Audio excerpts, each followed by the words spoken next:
The vinyl of the diner booth was cracked, a network of tiny fissures that mirrored the splintering of Serena's composure. Each tear that slipped from her eye was a silent surrender, a bead of salt water tracing a path of defeat down her cheek. Across the table, Dominic watched her, his lips curled into a smirk of casual cruelty. His handsome face, the one that charmed investors and disarmed rivals, was a mask of cold granite she knew all too well. The clatter of cutlery and the low hum of conversation in the roadside eatery seemed a universe away from the silent, suffocating bubble he had created around them. He enjoyed her public misery, feeding on it like a carrion crow. He leaned forward, his voice a venomous whisper meant only for her. "Cry prettier," he hissed, the words a physical blow. "You look pathetic." Stop it, but she couldn't. The tears were an involuntary rebellion, the last vestige of a self that refused to be completely extinguished. Her crime had been a simple one. She had smiled at the elderly cashier, a genuine, unthinking smile that had lasted a fraction of a second too long for Dominic's liking. It was a glance he interpreted as a challenge to his ownership. Now, she was paying the price in the currency of humiliation. Near the counter, perched on worn chrome stools, sat a different breed of men.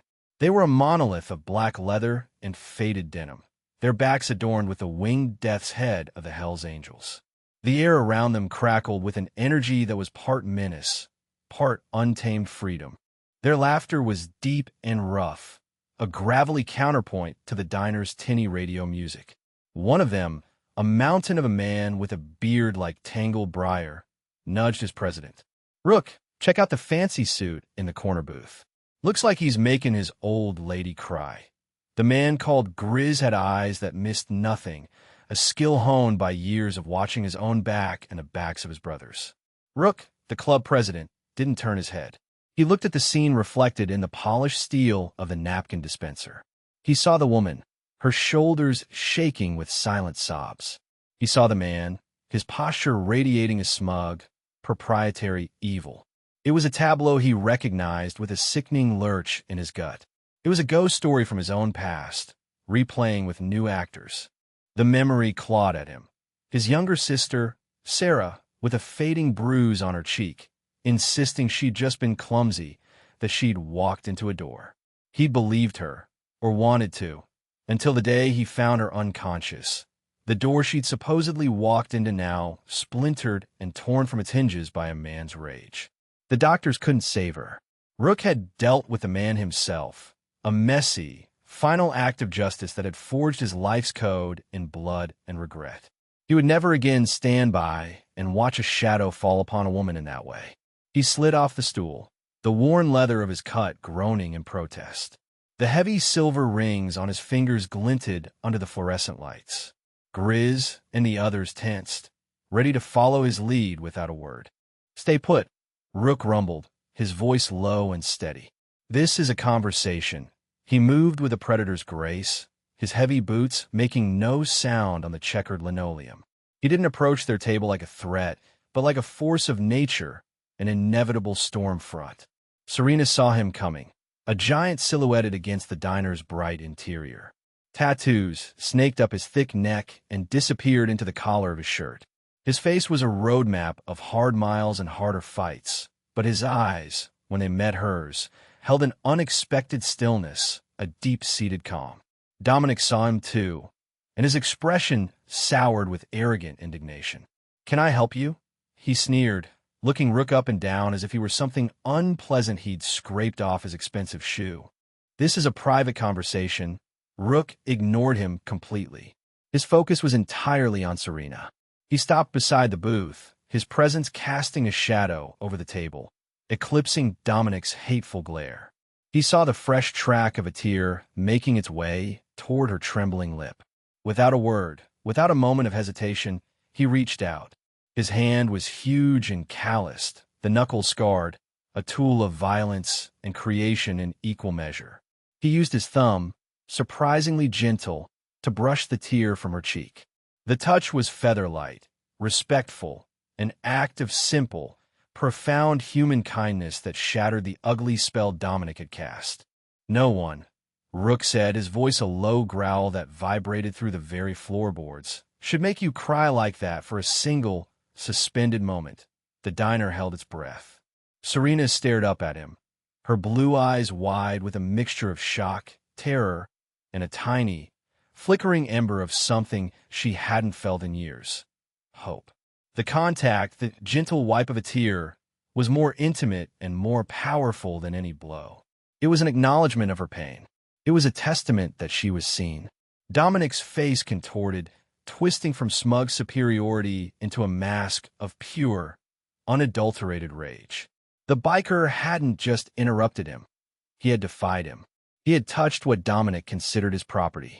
The insult was absolute, the challenge unforgivable. "You son of a bitch," Dominic snarled, his voice tight with fury. He shoved the table aside, its metal legs screeching against the floor, and launched himself out of the booth. He wasn't a brawler. He was a bully who relied on fear and the power his money bought him. But in that moment, his incandescent rage burned away all logic. He charged, his fists clenched, aiming a wild, telegraph punch at Rook's head. It was the sudden, reckless rage of a tyrant whose control had been questioned, a violent explosion of ego that would prove to be his undoing. The world seemed to slow down for Rook. He saw the punch coming from a mile away, a clumsy, rage-fueled swing from a man who had never been in a real fight. Dominic was used to his violence being a one-way street, a tool to terrorize those weaker than him. He had no defense, only aggression. Rook didn't even flinch. He simply shifted his weight, letting the punch sail harmlessly past his ear, the wind of its passage stirring his long hair. Before Dominic could even register his miss, Rook's hand shot out, not in a fist, but with an open palm. He caught Dominic by the throat, his massive fingers wrapping around the man's neck with the unyielding strength of a steel vise. He lifted, and Dominic's expensive Italian leather shoes left the ground. The man's eyes bulged, his face turning a blotchy, panicked red. He clawed uselessly at Rook's wrist, his hands slapping against the biker's corded forearm with no effect. At the counter, Grizz and the other two angels, a wiry man called Stitch and a bald giant named Hammer, were already on their feet. They didn't rush in. They moved to form a perimeter, a silent, leather-clad wall between the confrontation and the rest of the diner's patrons, who were frozen in a state of stunned silence. Their movements were practiced, economical, the actions of a unit that had faced down chaos 100 times before. "Rook," Grizz said calmly, his voice a low rumble. "Easy." It wasn't a plea. It was a reminder. A reminder of the code. A reminder that breaking this man was the goal, not killing him. Rook held Dominic suspended in the air for a long second, letting the man's terror soak in, letting him understand the fundamental shift in power that had just occurred. He looked past the struggling, flailing suit and met Serena's terrified gaze. "Are you all right?" he asked her, his voice still impossibly calm, a steady anchor in the storm he had unleashed. She couldn't speak, only managing a jerky, convulsive nod. Her fear was a complex thing now. The immediate threat of Dominic had been neutralized, but he had been replaced by a different kind of danger, a raw, primal force she didn't understand. She saw the absolute finality in the biker's eyes and knew, with chilling certainty, that he could end Dominic's life with a simple flex of his hand. Finally, Rook released his grip. Dominic crumpled to the floor, landing in a heap of bespoke tailoring and wheezing, desperate gasps. He coughed and sputtered, clutching his throat, the illusion of his power shattered. Rook stood over him, a colossus of judgment. "You put your hands on her again," Rook said, each word a chip of ice, "and the next time you see me, it won't be in a public place. You will not have an audience, and you will not be getting back up. Do you understand me?" Dominic, still on his hands and knees, looked up, his face a mask of hate and humiliation. The fear was already being replaced by the promise of retribution. "You have no idea who I am," he spat, his voice raspy. "I'll have your pathetic little club dismantled. I'll have you arrested. I'll ruin you." Rook almost smiled. It was a cold, terrifying sight. "People like you always say that," he said, his voice dropping to a near whisper. They always think their money and their lawyers are the biggest guns in the room. They're wrong. The diner's manager, a portly man in a sweat-stained shirt, finally found his courage and scurried out from behind the kitchen doors, a phone pressed to his ear. "I've called the police. You all need to leave. Now." Sirens wailed in the distance, a familiar sound that signaled the end of this chapter, but the beginning of a new, more dangerous one. Rook gave Dominic one last, dismissive look before turning his full attention back to Serena. He saw the terror in her eyes had not subsided. It had sharpened. She wasn't looking at him with relief. She was looking at him with the same dread she usually reserved for Dominic. He understood instantly. This public humiliation wouldn't chasten Dominic. It would enrage him. The punishment he had planned for her in the car would now be magnified 100-fold. She was trapped, and Rook's intervention had just reinforced the bars of her cage. He had won the battle, but he was about to lose her to the war. The thought was a cold stone in his stomach, dredging up the old, familiar ghost of his failure with Sarah. He wouldn't let it happen again. Not this time. The approaching sirens grew louder, their shrill cry slicing through the tense silence of the diner. 2 local police cruisers screeched to a halt outside, their flashing red and blue lights painting the room in frantic, strobing colors. 2 officers, one a veteran with a weary face and the other a rookie with wide, nervous eyes, entered the establishment, their hands resting cautiously on their sidearms. They took in the scene. The disheveled, furious man in the expensive suit still catching his breath on the floor, the terrified woman huddled in the booth, and the 4 imposing bikers standing like sentinels in the middle of the room. Dominic surged to his feet, his face a mottled purple. He smoothed down his jacket, a pathetic attempt to reclaim some semblance of his shattered dignity. "Officer, thank God!" he exclaimed, his voice oozing a practiced, victimized tone. This animal assaulted me. Unprovoked.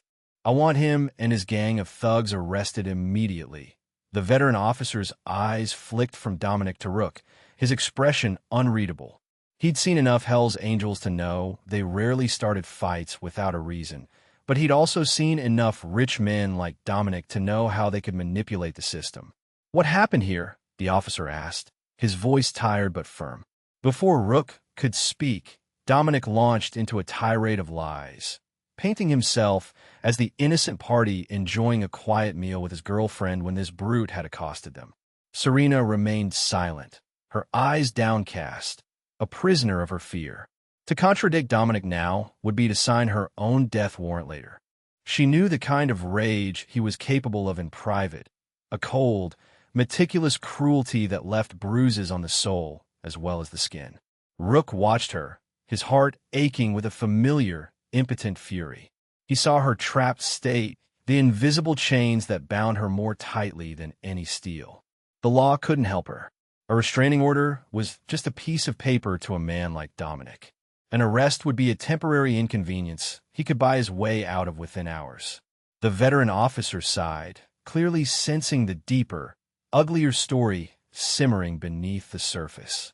But without a statement from the woman, and with Dominic pressing charges for assault, his hands were tied in a very specific procedural way. He looked at Rook. "I'm going to need your ID." Rook calmly produced his wallet, his movements deliberate. He knew this dance. He also knew that Dominic's story, while false, created a stalemate.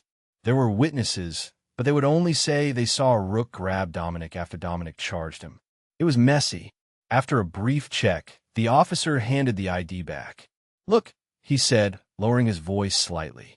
"This guy wants to press charges. Best thing for you and your friends to do right now is leave. We'll take a report. Let it get sorted out later." It was a de-escalation, a way to avoid a bigger conflict. Rook understood. He gave a curt nod. As his brothers began to move toward the door, Dominic grabbed Serena's arm, his fingers digging into her flesh like talons. He hauled her to her feet. "We're leaving," he snarled, pulling her close. He leaned in, his lips brushing her ear, his breath hot and foul with his rage. "You're going to pay for this," he whispered, a promise of unimaginable pain. "Every tear you cried, every second that ape looked at you. You will beg me to stop.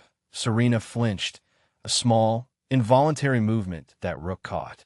As Dominic dragged her past the bikers, Rook stepped subtly into her path. For a fraction of a second, their eyes met. In that moment, he tried to convey a message of strength, a silent promise that this was not over. As he stepped aside to let them pass, his hand moved with lightning speed. He pressed a small, thick business card in her palm, closing her fingers around it. It was the clubhouse card, bearing nothing but a skull, a phone number, and the words, "When you're out of all other options." It was a lifeline. He didn't know if she would, or could, use it, but he had to give her the choice. Dominic didn't notice the exchange. He was too consumed by his victory, by the perceived reassertion of his dominance. He shoved Serena out the door and toward his gleaming black sedan. The bikers watched them go, the sound of the car's engine roaring to life and peeling out of the parking lot, leaving a void in the night. Grizz came to stand beside Rook, his massive frame a comforting presence. "That ain't over, is it, Prez?"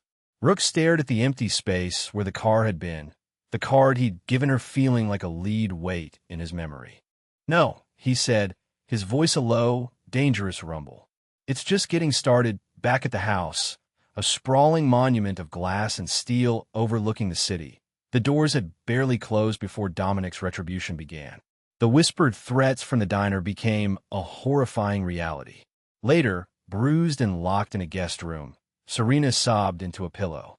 Her body ached, but it was the crushing weight of hopelessness that suffocated her. Then she felt it, a sharp corner digging into her palm. She uncurled her trembling fingers. There, crumpled but intact, was the biker's business card. The skull seemed to stare back at her, not with menace, but with a silent challenge. A question, a possibility. In the suffocating darkness of her prison, a tiny, dangerous spark of hope flickered to life. The ride back to the clubhouse was a low, rumbling procession of barely contained fury. The chrome of their Harley-Davidsons reflected the cold, indifferent streetlights, but inside Rook's helmet, the world was a storm of memory and resolve. The image of Serena's terrified face was superimposed over the ghost of his sister, Sarah. He saw Sarah's forced smiles, heard her excuses, felt the phantom weight of his own youthful ignorance, his failure to see the monster hiding in plain sight until it was too late. The guilt was a familiar passenger, one that always rode with him, its claws dug deep into his shoulders. When they finally rolled into the fortified compound that served as their headquarters, the roar of their engines died, replaced by the heavy clank of the steel gate sliding shut behind them. The clubhouse wasn't a bar. It was a fortress and a home. The main room was filled with the smell of old leather, stale beer, and motor oil. Brothers greeted them with nods, sensing the grim mood radiating from their president. Rook walked straight to the long, scarred wooden table that served as the chapter's heart, slamming his gloves down onto its surface. "Grizz," he commanded, his voice echoing in the suddenly silent room. "Find out everything you can about the suit. Name's Dominic. Drives a black Audi R8, plate number." He rattled off the license plate he had memorized as the car sped away. Grizz nodded, pulling out a rugged, military-grade laptop from a side room. He wasn't just the club's sergeant-at-arms. He was their digital ghost, a former signals intelligence specialist for the Army who could navigate the darkest corners of the web with terrifying efficiency. "His name is Dominic Valerius," Grizz announced after 20 minutes of furious typing, his face illuminated by the screen's glow. "New money. Tech mogul. Made a fortune in data mining and predatory software. The guy is as clean as a freshly laundered shroud on the surface. No criminal record. Charity donations, political connections, the whole 9 yards. Dig deeper," Rook ordered. "Nobody's that clean. Already on it," Grizz grunted. "Scraping social media, looking for disgruntled ex-employees, ex-lovers. Ah, here we go." He turned the laptop around. On the screen was a news article from 3 years prior about a former girlfriend of Valerius who had filed a restraining order, only to mysteriously retract her statement a week later and disappear from public life. Another search brought up a sealed settlement with a former female employee who had accused him of harassment. A pattern began to emerge, a history of aggression and control, expertly sanitized by a team of expensive lawyers. In the house, Rook said, his jaw tight. "I want eyes on it." Grizz brought up a satellite image. The Valerius estate was a modern architectural marvel perched on a hillside, surrounded by a high concrete wall. State-of-the-art security, Grizz noted, zooming in. Thermal sensors on the perimeter, pressure plates, and a network of high-def cameras feeding to a private server. "The place is a damn fortress." Stitch, a man whose wiry frame belied a deep knowledge of electronics, leaned over Grizz's shoulder. "Private server can be hacked. Cameras can be looped. Every system has a backdoor if you know where to look." Rook paced the room, the pieces of a plan beginning to form in his mind. This couldn't be a frontal assault. That was clumsy, loud, and would bring down the kind of heat they didn't need. This had to be surgical, precise, a ghost operation. He stopped in front of the memorial wall, a section of brick covered with plaques honoring their fallen brothers. Tucked in the corner was a small, framed photo of a smiling young woman with his same dark eyes. Sarah. He touched the cool glass of the frame. The others knew the story. They knew why this was different. This wasn't a bar fight or a rival club dispute. This was personal. This was a crusade. "He thinks he's untouchable," Rook said, turning back to face his club. "He thinks his walls and his money make him a king in his castle. We're going to show him that even kings bleed." The planning session lasted for hours. They mapped out the estate on a whiteboard, marking camera locations, potential blind spots, and entry points. Stitch worked alongside Grizz, devising a way to disable the security system remotely. Hammer, their breach specialist, studied blueprints of the house Grizz had managed to acquire from the county planning office, identifying structural weaknesses. They debated strategies, contingencies, and exit plans. This wasn't a gang of thugs. It was a disciplined paramilitary unit preparing for an incursion. They would be the righteous monsters moving against the wicked one. As the night deepened, a quiet determination settled over the room. Every man there had his own reasons for hating men like Dominic Valerius. They were outlaws, yes, but they lived by a code, and that code was sacrosanct. You don't hurt women. You don't prey on the weak. Dominic had broken their most sacred rule, and now he had become their singular focus. Rook looked at the faces of his brothers, their expressions grim and set. He saw loyalty, brotherhood, and a shared capacity for righteous violence. "He's not going to see us coming," Rook vowed, his voice low and deadly. "By the time he knows we're there, it'll be too late. We're going to walk into his fortress, and we're going to pull her out of the fire." Inside the gilded cage of Dominic's mansion, time had become a thick, suffocating sludge. Serena drifted through the long, sterile hallways, a ghost in her own life. The physical bruises had begun to fade, their angry purples and yellows softening into muted tones, but the internal wounds were raw and weeping. Dominic had dialed back the physical violence after the diner incident, replacing it with a far more insidious form of torture.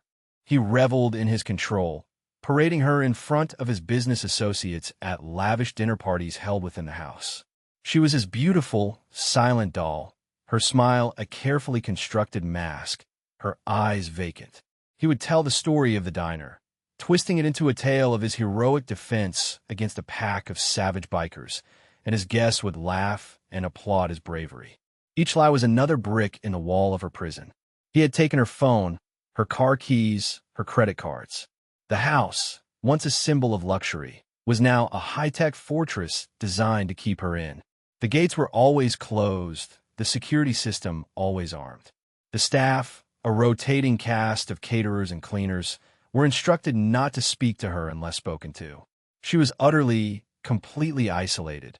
Her only solace was the small, creased business card she kept hidden in the lining of a winter coat at the back of her closet. She would take it out in the dead of night, her fingers tracing the embossed skull, the numbers a silent mantra of a possibility she was too terrified to entertain. The biker's name was Rook. She'd heard his friend call him that. The name suited him. He was a dark, brooding protector, a creature of the shadows. But calling him meant embracing a chaos she couldn't predict. It meant war. and she knew Dominic would not hesitate to kill her and them if he could. The breaking point came on a Tuesday. Dominic had lost a major contract, a deal he had been cultivating for months. His fury was a cold, silent thing, far more terrifying than his usual explosive rage. He didn't shout.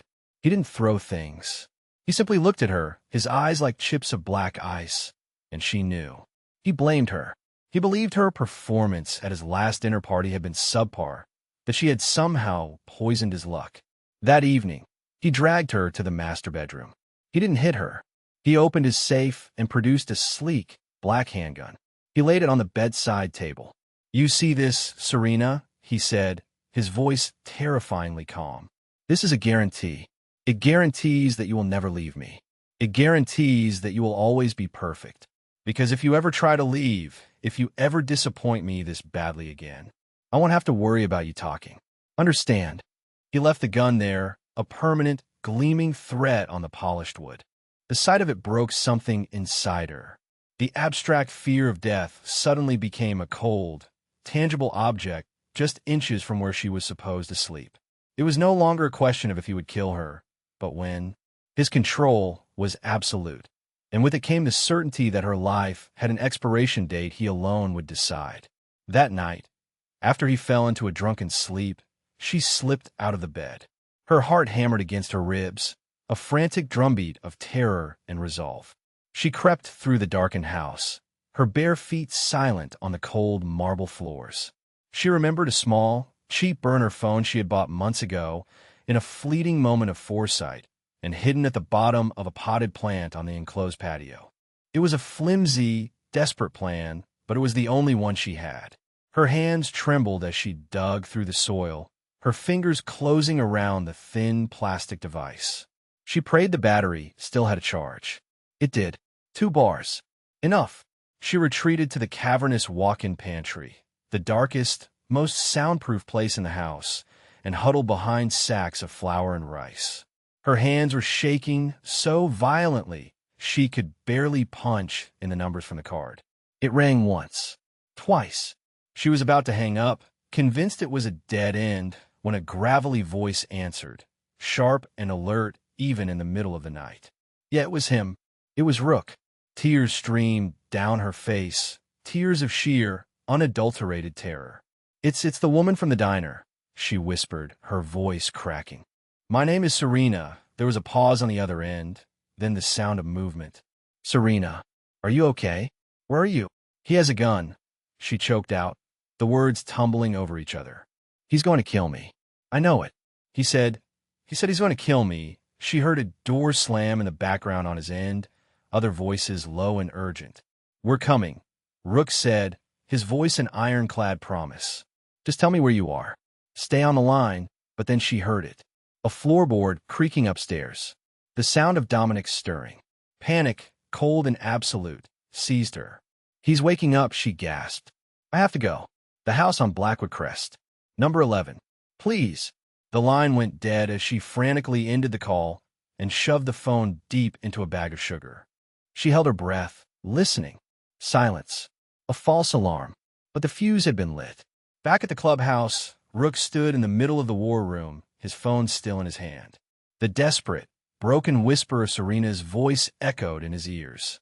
Grizz, Stitch, and Hammer were already awake, drawn by the urgency in their president's voice. "It's on," Rook said, his eyes hard as flint. She made the call. "Let's go." There was no hesitation. No debate. Within minutes, the clubhouse roared to life. The quiet, methodical planning was over. The time for action had come. The ghosts were about to descend on the fortress, and hell was riding with them. The night air was cool and heavy with the promise of rain as the Hell's Angels rolled out. There was no thunderous roar of a dozen Harleys announcing their departure. This was not a parade. It was an infiltration. They left the compound in a black, windowless van, their bikes left behind to ensure a silent approach. Inside, the atmosphere was thick with controlled tension. The only light came from the green glow of Grizz's laptop and the red-lit tactical map on a mounted tablet. Every man was dressed in black, their leather cuts the only sign of their affiliation. They were a quiet, deadly storm gathering force. Rook sat in the front passenger seat, staring out at the blurred city lights. He cleaned a long, heavy-bladed combat knife with a slow, deliberate motion, the scrape of whetstone on steel the only sound. His mind was a razor's edge, focused and clear.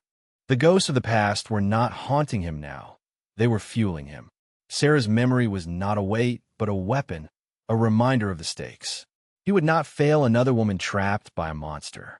He would not be too late. 5 minutes out, Grizz announced from the back, his fingers flying across his keyboard. I'm in their system. Valerius paid top dollar for the security package, but he hired idiots to install it. They left a maintenance port open in the firewall. Sloppy, a grin touched Stitch's thin lips. Amateurs. I'm piggybacking on Grizz's signal. I've got the camera feeds. They're all on a continuous loop now. As far as their security hub is concerned, it's just another peaceful night at the mansion. Perimeter sensors. Rook asked without turning. Deactivated, Grizz confirmed. The thermal sensors are now reading a constant ambient temperature. We could march a damn army across the lawn, and they wouldn't see a thing. The only thing still active is the internal pressure plates, but we have the schematics. Hammer knows the safe spots. Hammer, sitting silently in the corner, polishing the head of a compact breaching ram, gave a single, decisive nod. They parked the van in a dense patch of woods a quarter-mile from the estate, the darkness swallowing the vehicle whole. They moved out on foot, a silent column of shadows flowing through the trees. They moved with a practiced, military discipline that would have shocked any outsider who only saw them as lawless bikers. Each man knew his role, his objective. The high concrete wall of the estate loomed before them, stark and imposing under the faint moonlight. They didn't go over it. Grizz led them to a section near the service entrance where he'd identified a junction box. With a few snips of a wire cutter and a quick bypass, a section of the wrought iron gate clicked open with a barely audible sigh. They were inside the perimeter. The grounds were immaculate, a perfect manicured lawn and sculpted hedges that offered little cover. They used the shadows cast by the massive house itself, moving along its walls like wraiths. They reached their designated entry points. Rook, Hammer, and 2 other brothers, named Carver and Nomad, were at the rear glass doors leading to the patio. Grizz and Stitch were at a smaller side entrance leading to the utility room, where they would physically sever the house's connection to the outside world, cutting off any silent alarms. Rook gave the signal, a single tap on his earpiece. From his vantage point in the woods, another angel with a high-powered rifle and night vision scope, their overwatch known only as Ghost, whispered through the comms. All clear. No movement inside the house. Serena lay in bed, feigning sleep, her body rigid with terror. She could hear Dominic's heavy, rhythmic breathing beside her. Every creak of the house, every rustle of leaves outside the window, sent a jolt of adrenaline through her. Had they gotten her call? Were they coming? Or had it been a hallucination, a desperate dream? A part of her prayed they would come, while another, smaller part, was terrified of what would happen when they did. She clutched the cold metal of the gun Dominic had left on the nightstand. She had palmed it when he wasn't looking, hiding it under her pillow. She didn't know if she could use it on him or on herself, but holding it gave her a sliver of control, a final, desperate option. Outside, Hammer placed a small breaching charge on the lock mechanism of the patio door. It wasn't an explosive. It was a hydraulic device that would snap the lock with a single, contained pop.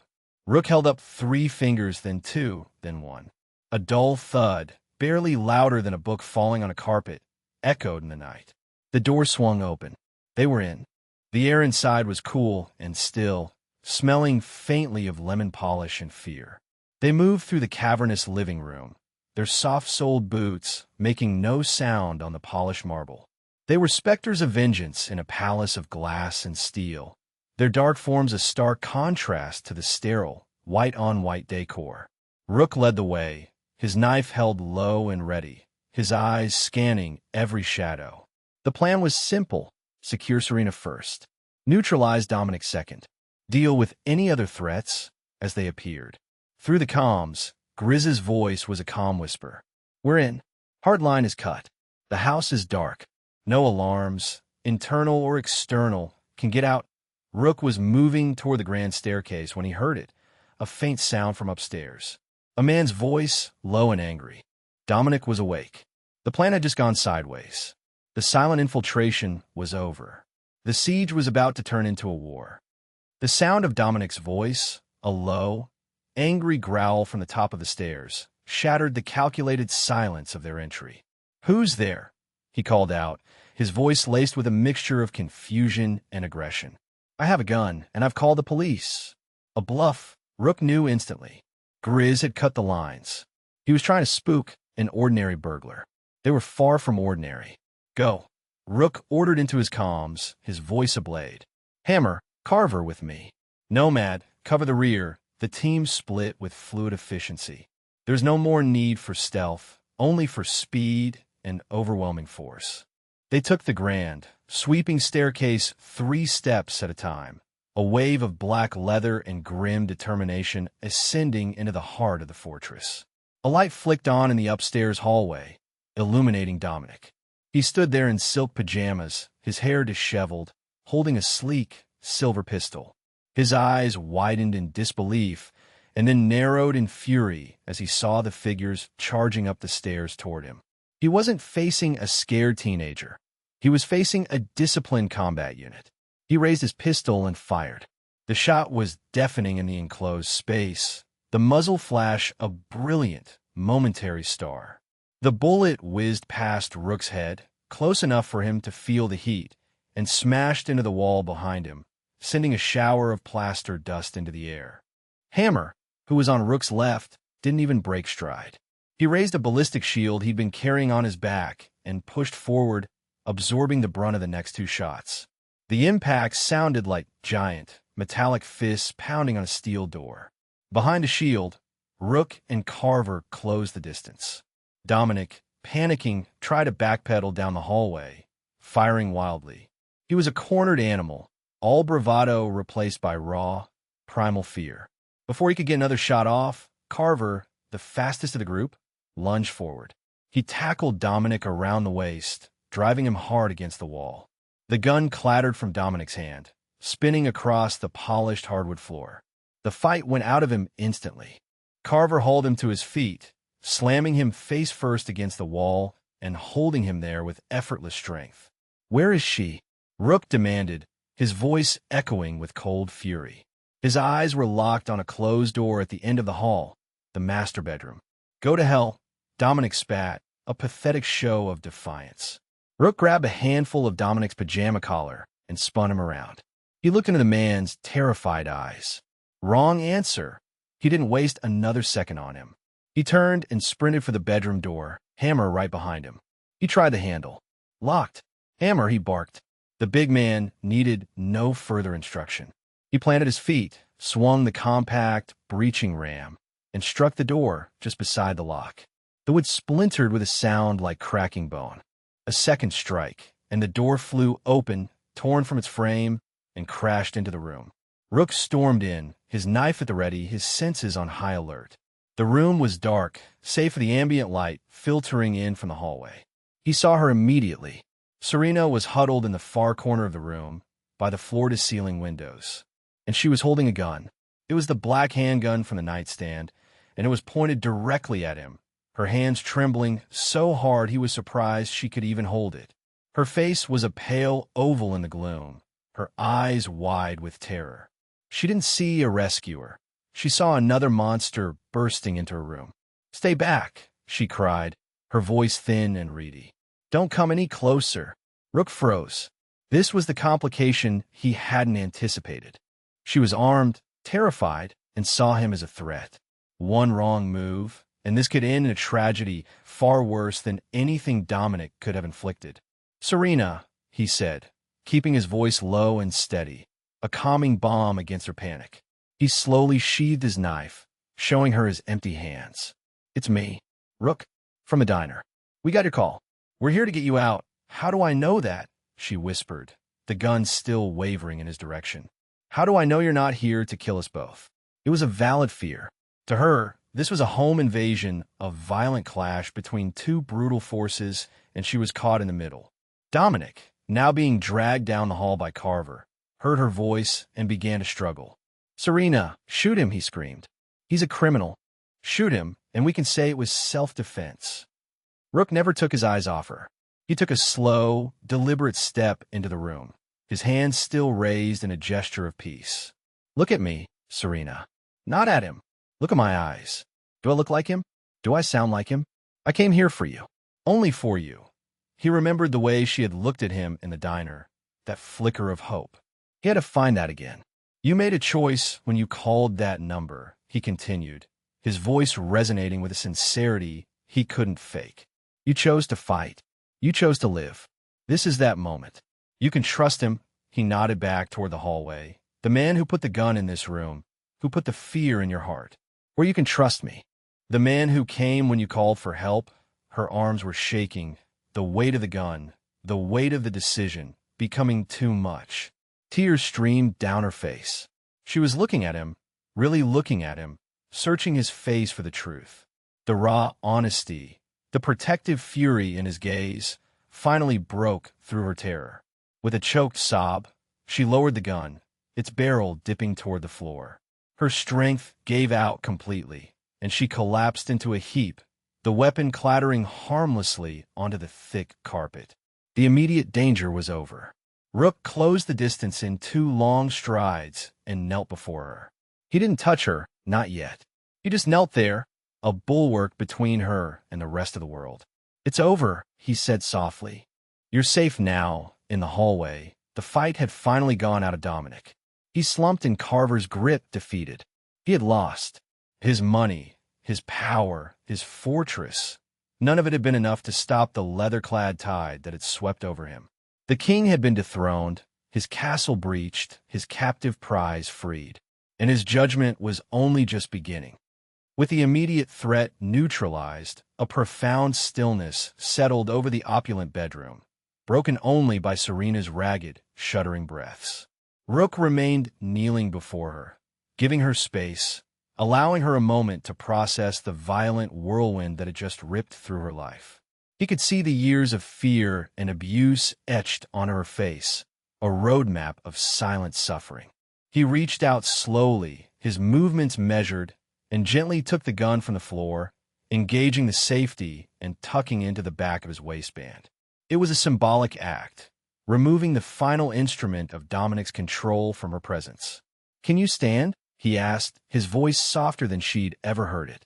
She looked up at him, her eyes still swimming with tears and confusion, and gave a weak, uncertain nod. He offered his hand. For a moment, she hesitated, her ingrained fear of men, of powerful hands, making her flinch. But then she looked at his hand, calloused, scarred, yet offered with a palpable gentleness. It was the same hand that had wiped a tear from her cheek. She took it. His grip was firm and steady, a rock in her turbulent sea. He pulled her to her feet with surprising ease. She was unsteady, her legs like jelly. Without a second thought, Rook shrugged off his heavy leather cut, the vest emblazoned with the Hell's Angel's death's head, and draped it over her shoulders. It was warm from his body and smelled of leather, gasoline, and the open road. It felt like a shield, a heavy, protective mantle that settled over her, chasing away some of the bone-deep chill that had taken root in her soul. He guided her out of the bedroom, shielding her body with his own as they passed the spot where Dominic was being held. Carver had the man on his knees, his hands zip-tied behind his back. Dominic's eyes, full of impotent venom, locked onto Serena. "You worthless whore," he spat. "You think these animals will save you? They'll use you and throw you away. You'll come crawling back to me." Before Rook could even react, Grizz, who had come up the stairs to secure the upper floor, stepped forward and delivered a single, precise backhand blow across Dominic's face. It wasn't a brutal punch, but a sharp, stinging slap of correction, the kind one would give to a misbehaving dog. "Shut your mouth," Grizz growled. "You don't get to talk to her anymore. You don't get to talk at all." Rook led Serena down the stairs and out of the house, away from the poison and the violence. The cool night air felt like a balm on her skin. He didn't take her to the van. Instead, he led her to the edge of the manicured lawn, to a spot that overlooked the glittering city below. "Just breathe," he said quietly, standing beside her. "Take a minute. It's really over." She wrapped his cut tighter around herself and did as he said, taking a deep, shuddering breath of free air. The city lights, once a symbol of her isolation, now looked like a promise, a world of possibilities opening up before her. She watched as the other bikers worked with quiet, brutal efficiency. They weren't just leaving. They were erasing Dominic. Stitch was at a laptop, wiping security footage and planting false data trails that would lead any investigation to a dead end. Hammer and Nomad were conducting a sweep of the house, looking for anything Dominic could use as leverage, cash, documents, anything that gave him power. They weren't just rescuing her. They were dismantling his empire from the inside out. Finally, Grizz and Carver emerged from the house, dragging a bound and gagged Dominic between them. They threw him in the back of the van like a sack of garbage. Rook turned to Serena. "We have a place you can go. It's safe. No one will find you. There are women there who can help. You don't have to be afraid anymore." For the first time, a genuine emotion other than fear crossed her face. Gratitude. It was so overwhelming it brought a fresh wave of tears to her eyes. But these were different. They were tears of release. "Why?" she asked, her voice barely a whisper. "Why would you do all this for me? You don't even know me." Rook looked out at the city lights, his expression unreadable for a moment. He thought of Sarah, of the promise he'd made to her memory.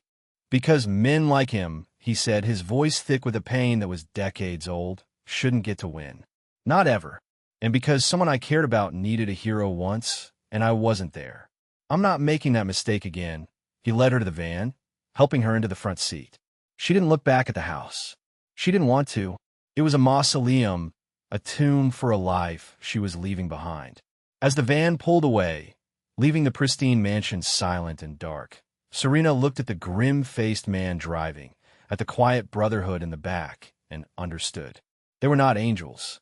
They were violent, dangerous men who lived by their own laws. But tonight, for her, they had been saviors. They had descended into her hell and pulled her from the flames. The healing would be a long, arduous journey, but for the first time in a very long time, the road ahead was open. The safe house was nothing like she had expected. It wasn't a grimy apartment or a hidden room in the clubhouse. It was a small, secluded ranch nestled in a quiet valley miles outside the city, surrounded by rolling hills and ancient oak trees. The air was clean and smelled of pine and damp earth. As the van rolled to a stop, an older woman with kind, crinkling eyes and a long silver braid came out onto the porch. Her name was Alma, and she was the widow of a founding member of the chapter.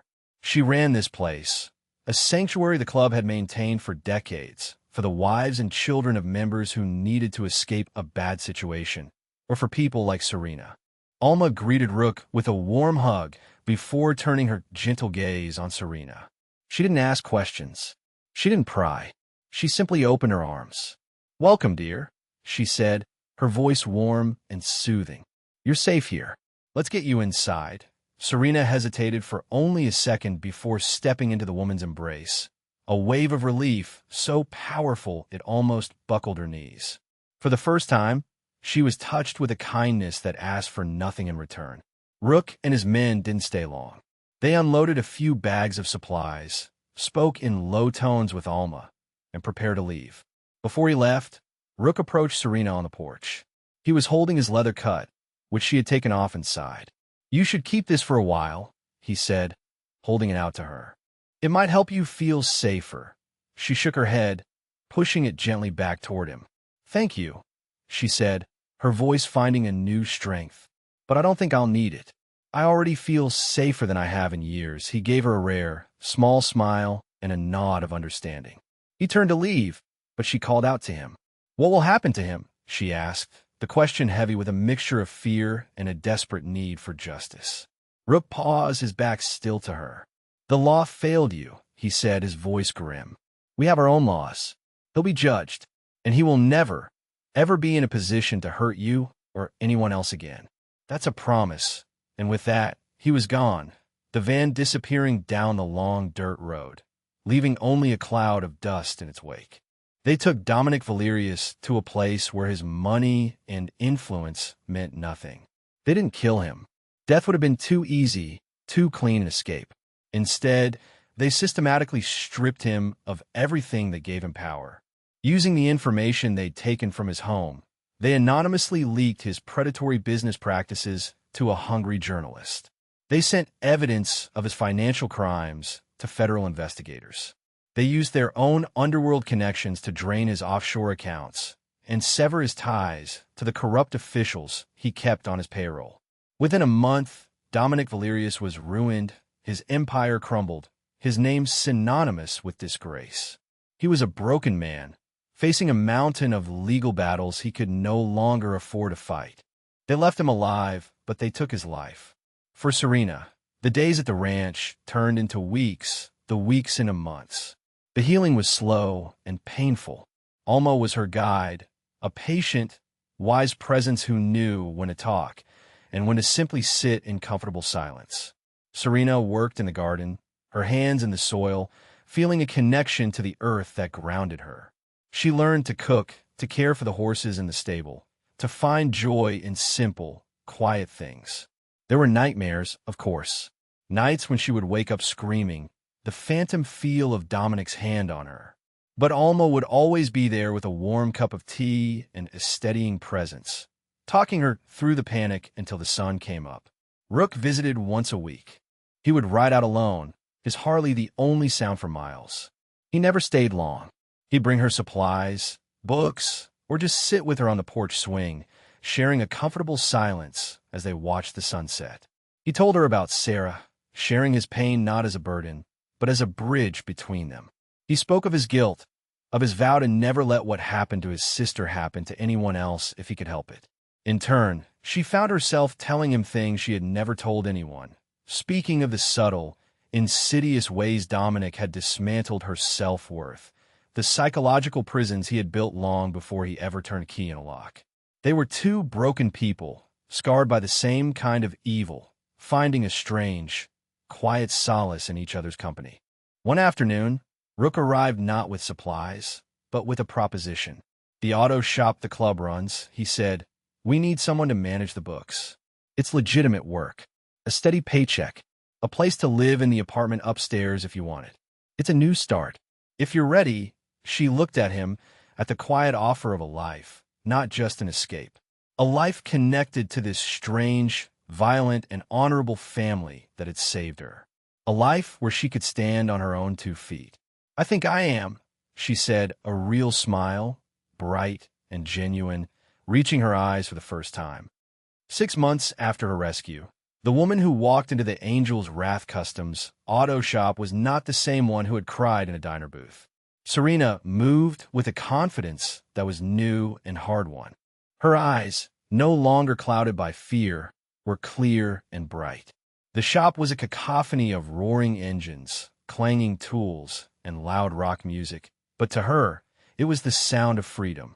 She took to the work with a fierce determination, her sharp mind quickly mastering the complexities of inventory, payroll, and customer relations. The bikers, who had at first been gruffly protective, soon came to respect her as one of their own. She had a sharp wit that could cut through their machismo and an inner strength that they, more than anyone, could recognize. She became the calm, organized center of their chaotic world. Grizz would often stop by her office with a greasy part in his hand and a question about an order, and they would fall into easy conversation, their friendship forged in the crucible of her rescue. She learned to laugh again, a full-throated, genuine laugh that echoed through the garage. She found a home not just in the apartment upstairs, but in the heart of this unlikely family. One Saturday, Rook found her staring at a gleaming, midnight blue Harley Sportster that a customer had left for a tune-up. "You ever think about riding?" he asked, leaning against the doorframe of her office. "I think about it all the time," she admitted, a wistful look in her eyes. The idea of just going. No walls, no gates, just the road. "The offer's always there," he said. "I'll teach you myself."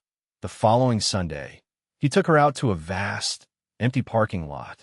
He was a patient teacher, his instructions clear and calm. He showed her the clutch, the throttle, the delicate balance of the machine. When she first let out the clutch and the bike lurched forward under her own power, a gasp of pure joy escaped her lips. It was terrifying and exhilarating all at once. It was control. It was power. It was hers. Over the next few weeks, they practiced until she could handle the bike with an easy confidence. She wasn't just learning to ride.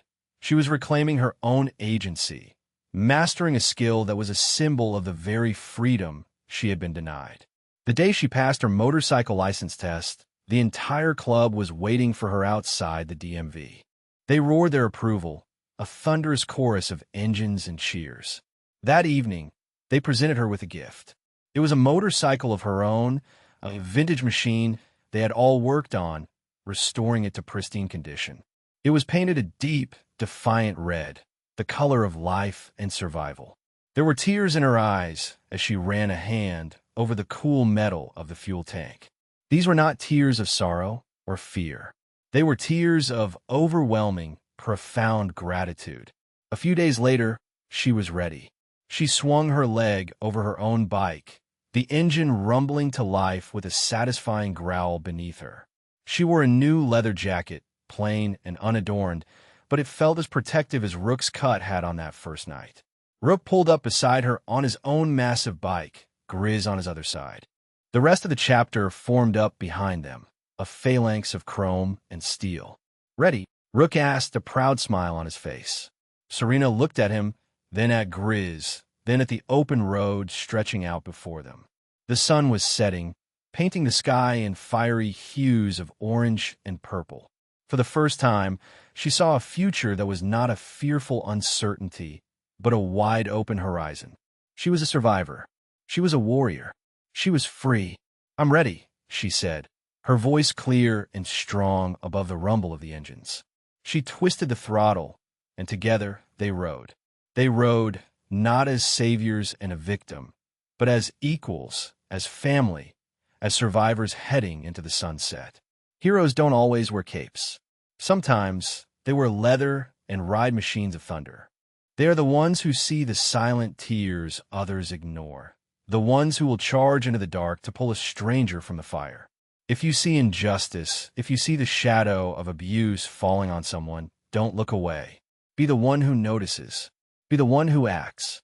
Share this story if you believe in the power of unlikely heroes, and comment below with your own stories of strength and survival. Support organizations that help victims of domestic abuse, because no one should have to cry alone in the dark.